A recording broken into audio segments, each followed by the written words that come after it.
You think your intelligence is your greatest asset, don't you? You pride yourself on being analytical, thoughtful, strategic.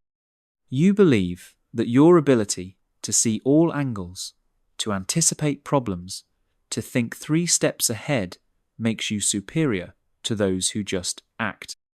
But here's the brutal truth you don't want to face. Your intelligence has become your prison.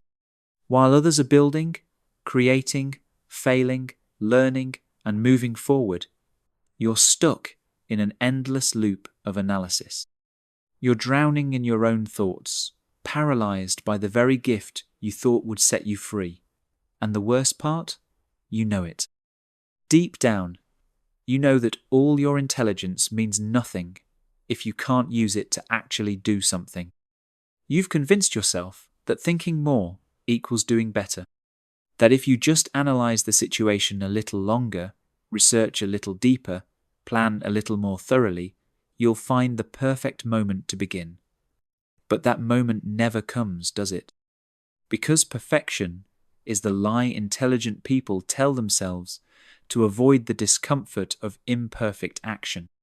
I'm going to tell you something that might shatter your carefully constructed worldview. Your intelligence isn't protecting you from failure, it's protecting you from life itself. And while you're busy being smart, the world is moving on without you. This isn't another gentle nudge or motivational fluff piece. This is a mirror, and what you see in it might make you uncomfortable. But if you have the courage to look, really look, you might finally understand why your greatest strength has become your greatest weakness. You see too much. That's your curse. While others see a simple decision with 2 or 3 options, you see 17 different paths, each with dozens of potential consequences, each branching into hundreds of possible outcomes. Your mind is like a chess computer that calculates so many moves ahead that it forgets to actually make the first move. This is the paradox of intelligence. The smarter you are, the more aware you become of everything that could go wrong. You don't just see the obvious risks. You see the risks within the risks, the second and third order effects, the butterfly effects that could cascade from a single wrong decision. And so you wait. You research, you analyze, you prepare for every possible scenario except the one that matters most, actually beginning. But here's what your beautiful, complex mind refuses to accept. Most decisions are reversible. Most mistakes are fixable. Most failures are recoverable. The only truly irreversible decision is the decision to never decide at all. The only unfixable mistake is the mistake of never trying. The only unrecoverable failure is the failure to ever begin. You think you're being prudent, but you're actually being a coward. You think you're being strategic, but you're actually being paralyzed. You think you're being intelligent, but you're actually being stupid in the most sophisticated way possible. The mediocre person sees one path and takes it. The intelligent person sees 100 paths and takes none. Guess who gets further? Your intelligence has taught you to fear imperfection, but imperfection is the only way forward. Every great achievement in human history was built on a foundation of imperfect decisions, flawed logic, and incomplete information. The Wright brothers didn't wait until they fully understood aerodynamics. Einstein didn't wait until he had all the answers about relativity. They began with what they had, learned as they went, and adjusted course when necessary. But you're still planning your flight while others are already soaring. The truth is, there is no perfect plan. There is no risk-free path. There is no scenario where you have all the information you need to guarantee success. Intelligence teaches you to seek certainty, but life demands action in the face of uncertainty. And until you learn to act despite not knowing everything, your intelligence will remain a beautiful, useless ornament. Stop trying to solve the puzzle of life with your mind. Start solving it with your actions. Your standards are killing your progress. You've set the bar so impossibly high that you've guaranteed your own failure before you even begin. This isn't about excellence. This is about perfectionism masquerading as intelligence. You look at what others produce and think, I could do better than that. And you're probably right. Your intelligence gives you the ability to see flaws, inefficiencies, and missed opportunities that others overlook. But here's the problem. While you're mentally critiquing everyone else's imperfect work, they're actually producing work. They're learning. They're improving. They're building something real. Your high standards have become an excuse for inaction. You tell yourself you won't begin until you can do it perfectly, but perfection is not a starting point. It's a destination you can only reach through imperfect attempts. Every master was once a disaster. Every expert was once a beginner. Every polished product was once a rough draft. But you refuse to create rough drafts. You refuse to be a beginner. You refuse to produce anything that doesn't meet your impossibly high standards, and so you produce nothing at all. This is the arrogance of intelligence, believing that you should be exempt from the learning process that everyone else must go through. You think your intelligence should allow you to skip the messy, embarrassing, humbling phase of being bad at something. But intelligence doesn't make you immediately good at things. It just makes you more aware of how bad you are when you start. The difference between intelligent people who succeed and intelligent people who remain stuck is simple. The successful ones are willing to be temporarily stupid in service of becoming permanently better. They're willing to create bad first drafts, ask dumb questions, make obvious mistakes, and look foolish in front of others.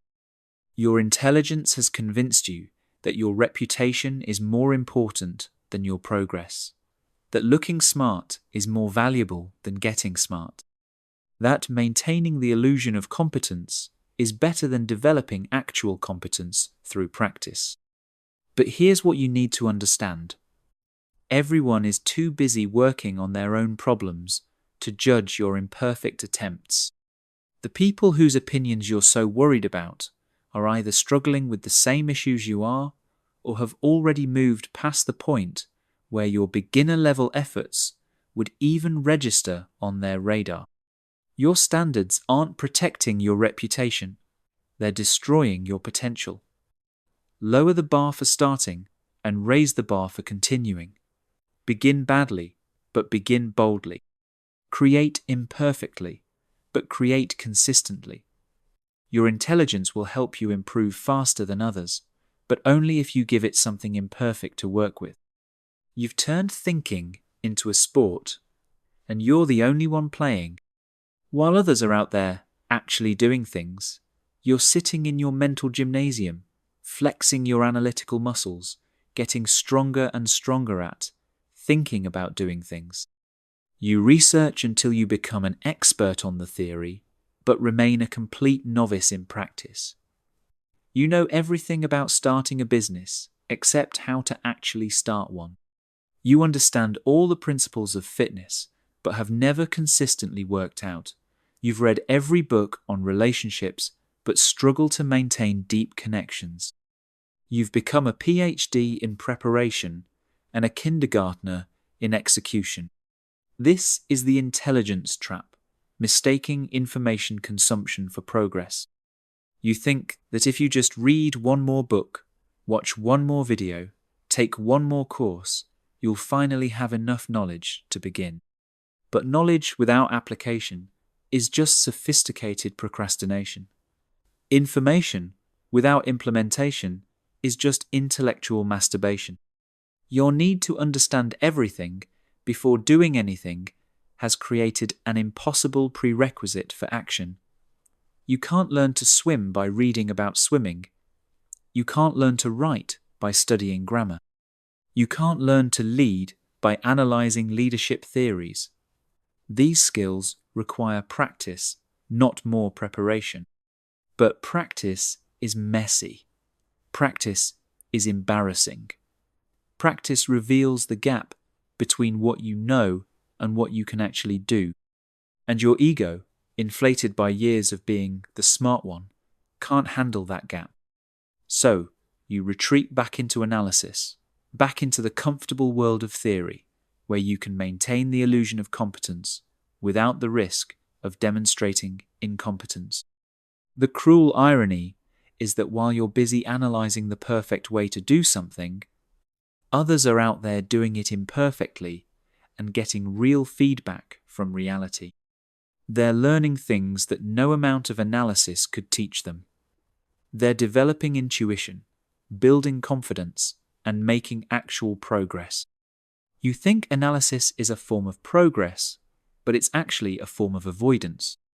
You think you're being thorough, but you're being thorough at avoiding the one thing that would actually help you: beginning. Stop analyzing the water and jump in.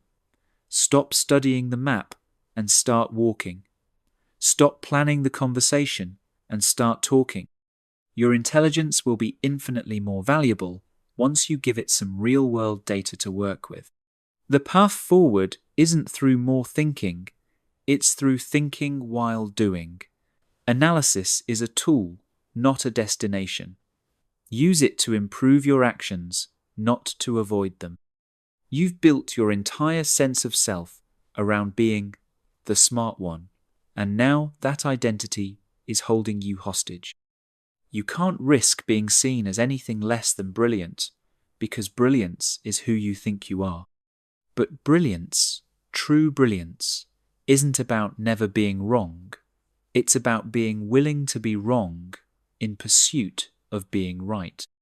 Your intelligence has become a costume you're afraid to take off. You wear it to every social interaction, every professional meeting, every personal challenge. You need everyone to know how smart you are, which means you can only engage in activities where your intelligence is immediately apparent and your competence is guaranteed. This is why you struggle to begin anything new. New endeavors require you to be a beginner, and beginners look stupid. They ask obvious questions. They make elementary mistakes. They need help with basic concepts. And you can't be that person, because that person isn't the smart one. But here's the truth that your ego doesn't want to hear. Intelligence that's too fragile to risk failure isn't intelligence at all. It's insecurity wearing a graduation cap. Real intelligence is curious, not defensive. It seeks truth, not validation. It embraces ignorance as a starting point, not something to be hidden. You've confused being smart with looking smart, and that confusion is killing your growth. Looking smart requires you to only engage with things you already understand. Being smart requires you to constantly engage with things you don't understand yet. The most intelligent thing you could do right now is to deliberately put yourself in situations where your intelligence isn't enough, where you have to struggle, where you have to ask for help, where you have to admit ignorance, where you have to be bad at something in front of other people. Your intelligence is not your identity, it's your tool, and like any tool, it's only valuable when you use it. A hammer sitting in a toolbox isn't helping anyone build anything. Your unused intelligence isn't helping you build the life you want. Stop protecting your intelligence and start deploying it. Stop guarding your reputation and start building your competence. Stop being the smart one and start being the one who gets things done. The world doesn't need more people who can think about solutions. The world needs more people who can implement solutions. Your intelligence has given you the ability to see what needs to be done. Now have the courage to do it, even if it means temporarily looking like you don't know what you're doing. Because here's the secret: nobody knows what they're doing. The only difference is some people do it anyway. The solution to your problem isn't to become less intelligent, it's to become intelligently action-oriented. It's to understand that your mind is not your master, it's your employee. And right now, your employee has staged a coup and is running your life into the ground. You need to fire your overthinking mind from the position of CEO and hire your courageous heart for the job. Let your intelligence be the advisor, not the decision maker. Let it inform your actions, not prevent them. Tonight, right now, you're going to do something that will feel completely foreign to your analytical nature. You're going to make a decision based on incomplete information. You're going to choose something important that you've been avoiding, and you're going to begin. Not plan to begin, not research beginning, not analyze the optimal beginning strategy. Begin. Write the first paragraph of that book. Send the first email for that business idea. Sign up for that class. Have that difficult conversation. Apply for that opportunity. Create that rough prototype. Start that workout routine. Whatever it is that you know you need to do, but have been thinking about instead of doing, do it. Your intelligence will scream at you. It will list all the reasons why you're not ready, why you need more information, why this isn't the optimal time. Ignore it. For once in your life, ignore the voice that has kept you safe and listen to the voice that will set you free. You are not your thoughts. You are not your analysis. You are not your fears disguised as wisdom. You are your actions.